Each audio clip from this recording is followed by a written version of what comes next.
I'd now like to introduce Denise. After campaigning for Taranio Creek and the Franklin, Denise worked with the Australian Conservation Foundation, the Queensland Conservation Council and the International Union for the Conservation of Nature in Australia, Nepal, Uganda and Palau. She now tries to bring all stakeholders together to protect Australia's wild macadamias and their habitat. Denise will be talking on the topic of translocating threatened species in Queensland, a macadamia case study.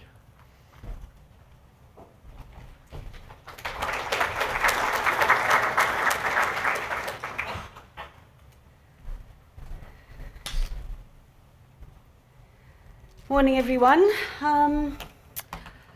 So my talk touches on a few of the issues that Paul and Josh have raised a lot more eloquently and appropriately than me, so I can't rethink my talk at this late notice, so you'll just have to bear with me if I stumblingly cover some of the same issues. I'd like to start by acknowledging the traditional owners of Toowoomba, the Jagera, Gearbal and Jarawa, and thank Adrian for his gracious welcome yesterday. And I also acknowledge the traditional owners of all the lands where macadamias grew, who looked after them so much better than we have in the past couple of 100 years. And yeah, their long and careful custodianship, and that's the Gurang, the Guring, Kabi, Bachelor, Jinnaburra, Turrbal, Danganbalan and Bunjalung peoples.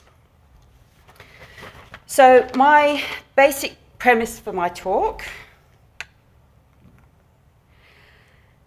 is that if we want to protect macadamias and other threatened species from the impacts of habitat loss, we need to be able to access the remaining reserves of genetic diversity, and we need to plant them more widely across the landscape, and that the current Queensland Nature Conservation Act does not facilitate this.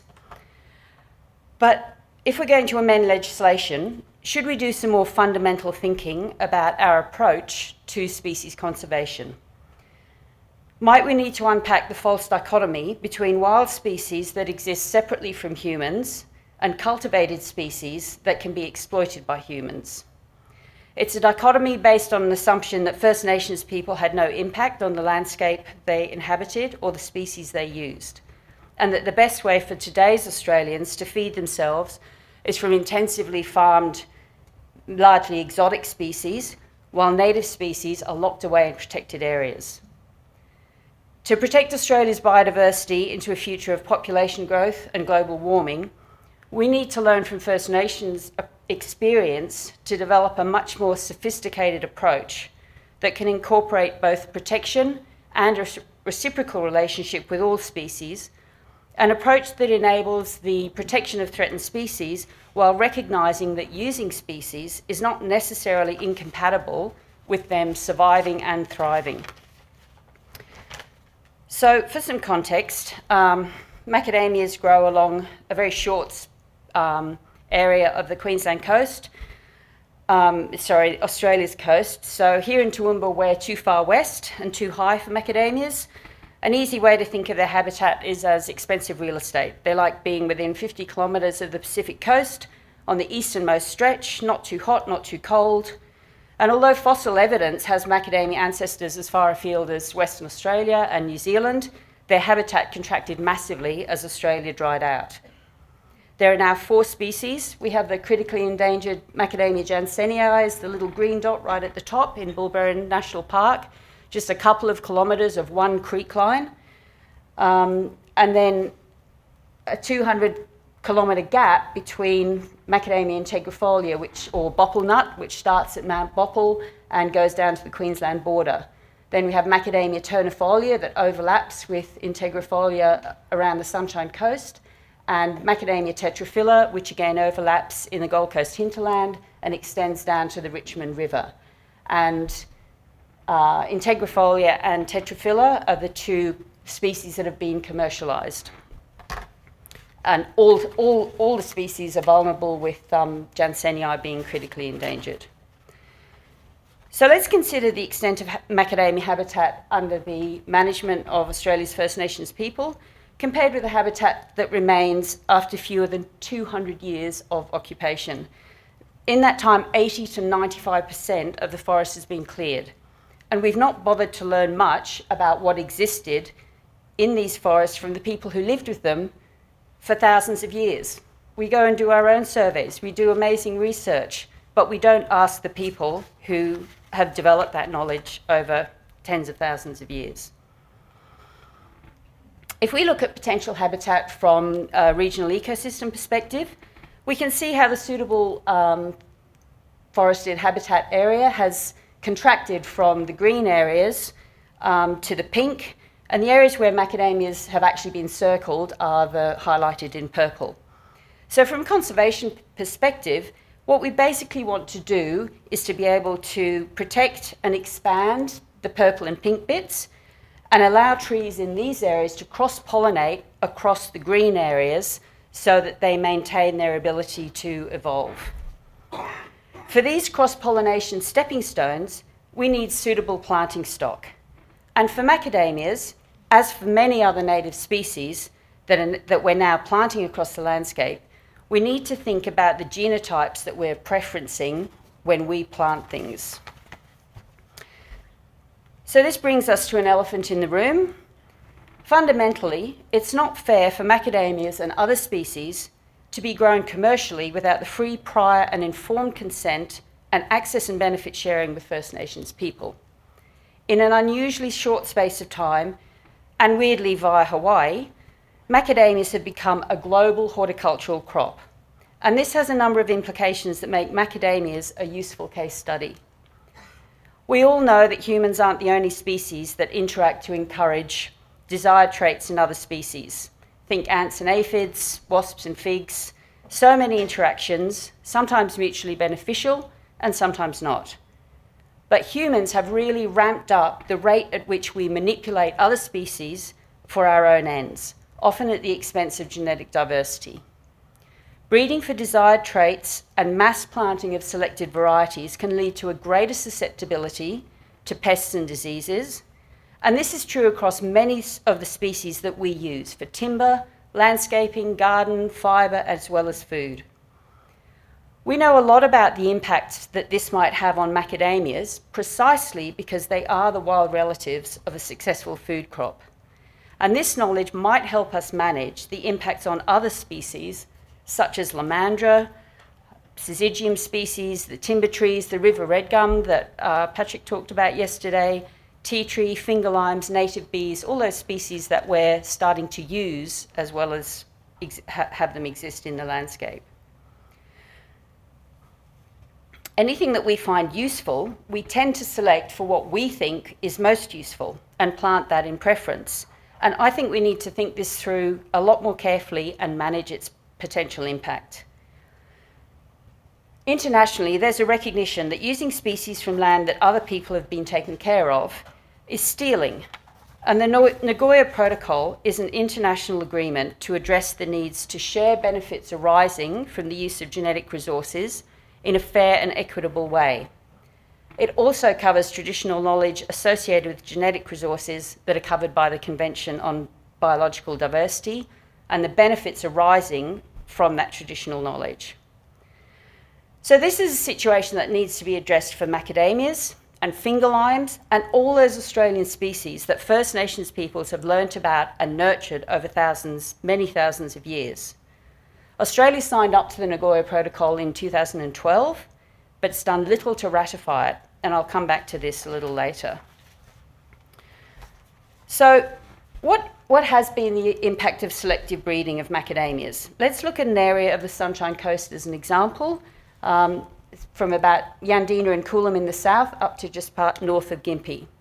So the green circles are Macadamia ternifolia populations, and the integrifolia are in orange. The size of the circle reflects the number of records, not necessarily the number of trees at that location. And the yellow polygons show macadamia orchards from the University of New England's tree mapping project. What this means is that a lot of remnant macadamia habitat is now within pollination distance of orchards and the many, many backyard trees that have been planted over the last 150 years. So they're within pollination distance of commercial cultivars, many of which came through a genetic bottleneck of selective breeding in Hawaii.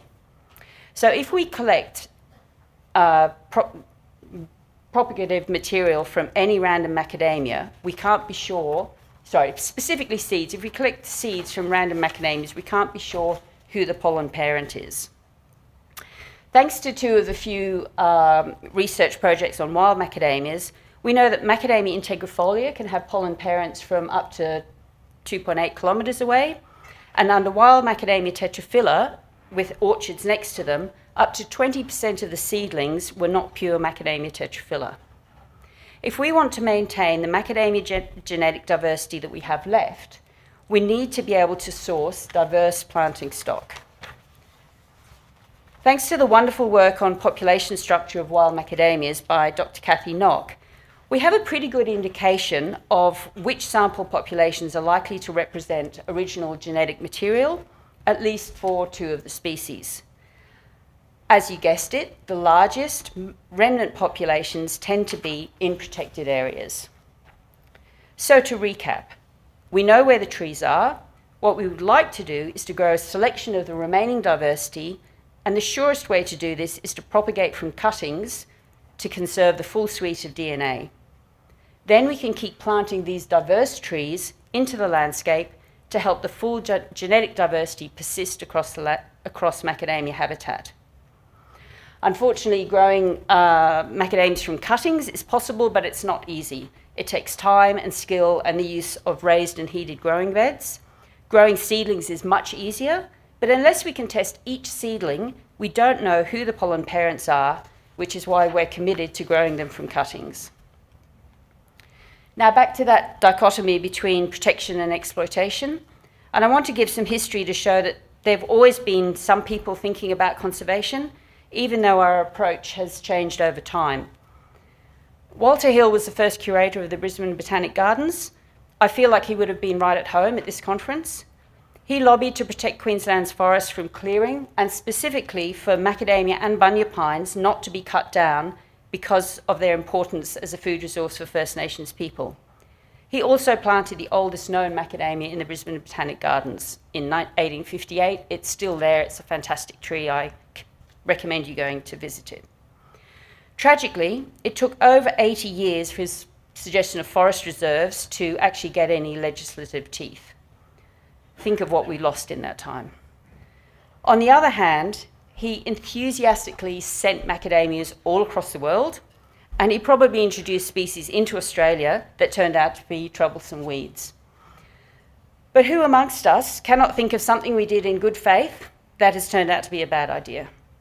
My point is that what is seen as the right thing to do about conservation changes over time, and I don't want to disrespect the Queensland Nature Conservation Act or the people that enforce it, the dedicated people that enforce it, but it's very overdue for an update.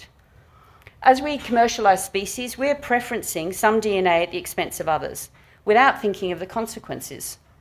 I'm not arguing against using native species, but I am saying let's do it properly, with all the resources and with all the resources for good and reciprocal management that First Nations and modern science can contribute.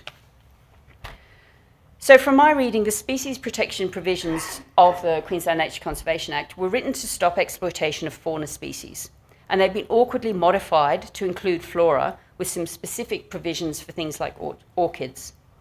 Under the Act, you can apply for permits for research, for commercial harvesting, but there's actually no provision to collect reproductive material for conservation purposes or for conservation translocation. In fact, the Nature Conservation Plants Regulation of 2020 only mentions the terms translocation in terms of issuing a protected plant clearing permit. For species of least concern, the harvesting of protected plants has largely been deregulated, so that plant harvesters and recreational and commercial growers can explore opportunities to grow and trade native plants that used to be restricted. The Queensland Government states that this has the potential to trigger a greater use of native plants in gardening, commercial horticulture and landscaping, and to foster a greater appreciation of Queensland's plant biodiversity. In a lot of ways, this seems like a good thing, but they've also weaseled out of a very big responsibility. Australia has not ratified the Nagoya Protocol after signing it in 2012, using the excuse that permits for genetic resources issued by Australian jurisdictions are recognised as evidence that these resources were accessed with prior informed consent and on mutually agreed terms, by which it means the permits required under the EPBC Act and the aligned state and territory legislation, like the Queensland Nature Conservation Act, and this is patently not true.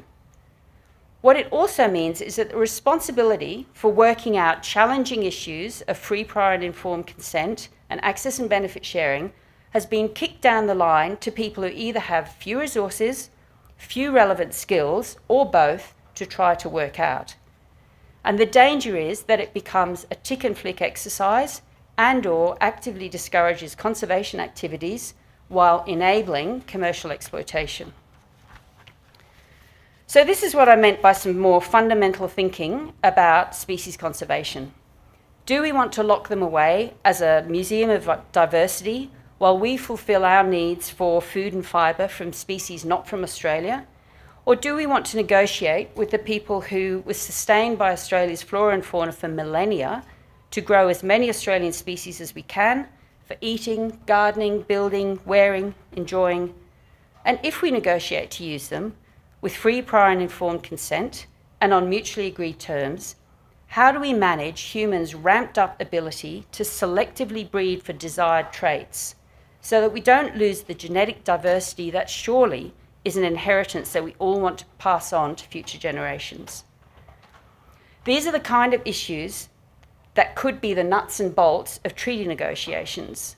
But until then, I hope we can free some of the genetic diversity imprisoned by legislation in protected areas and use it to boost genetic diversity across the landscape for macadamias, for roadside erosion control lomandras, roadside callistemons, all those wonderful plants that we currently exploit with little thought for the impact of a narrow range of genetic selections on the future of Australia's biodiversity.